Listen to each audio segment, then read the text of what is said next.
Well, good morning, class, or afternoon, whichever the case may be. Hope your day's going well, but here's a little video for you on comparing two proportions, okay?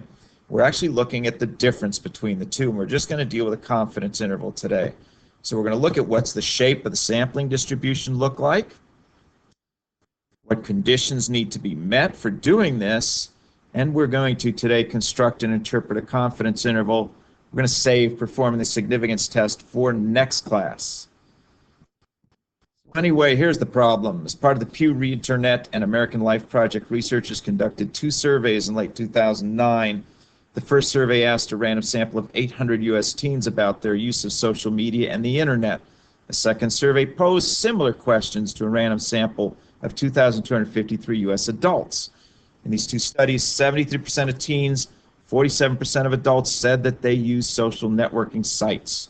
We're going to use these results to construct and interpret a 95% confidence interval for the difference between the proportion of all U.S. teens and adults who use social networking sites. And yes, we must use the four-step plan. So first, let's take a look at what the sampling distributions of the difference in the two proportions would look like. First of all, the shape. Again, as long as we have at least 10 successes and 10 failures in each group, we expect the sampling distribution to be approximately normal. The center of the sampling distribution should be about the same as the population, okay, the difference. And then to calculate the spread, or the standard deviation, we use the formula seen here, as long as we have sampled no more than 10% of the population. Here's possibly what it would look like, with the center being the center of the actual difference and the standard deviation calculated as such. What about the conditions? Again, we want to make sure each of our samples is a valid sampling method, a nice random sample. Okay, 10% condition, we want to make sure we sample no more than 10% of the population. And for normalcy, we want to make sure we have at least 10 success and 10 failures in each sample.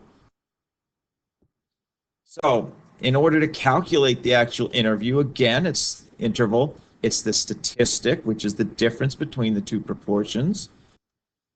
Plus or minus, we have the critical value. Remember, if it's 95%, it's going to be 1.96. Times the standard error. It's standard error because we're using p hat to calculate it instead of P, which is unknown. So here we go. State, what are we actually doing here?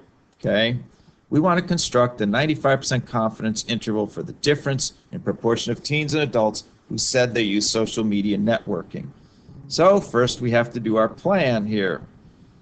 If conditions are met, we're going to construct a 1 prop z interval. So random, the first condition, yes, the problem states that both are random samples, if you look at it.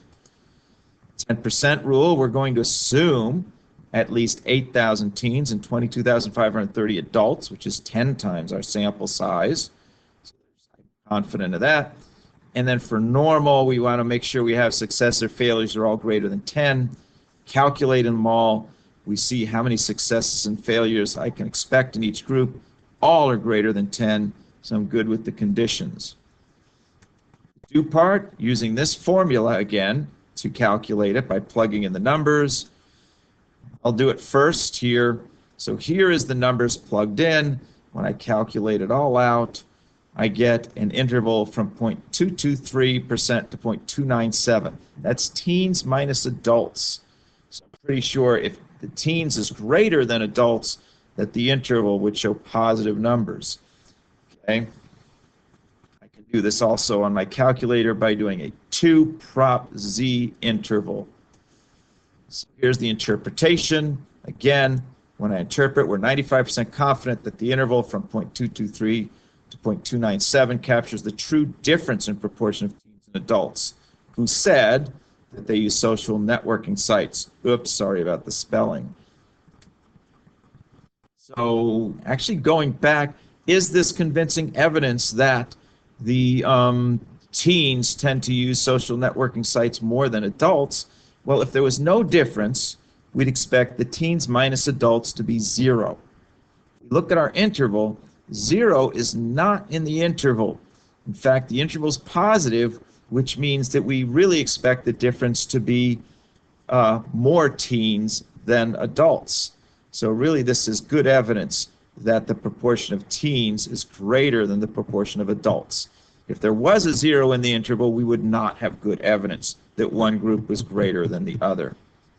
So hopefully this helps you out.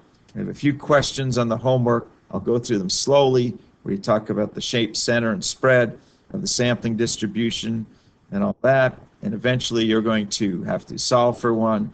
But if you don't have your textbook, you can pause the video and see the problems as I scroll through them here slowly. So hopefully you can figure this out. This isn't too hard. Remember, this assignment really isn't due until the following week, but better to get it done now. And it really does relate to a lot of stuff that's going to be on the upcoming test, except we're just not comparing two proportions. We're just looking at a single proportion.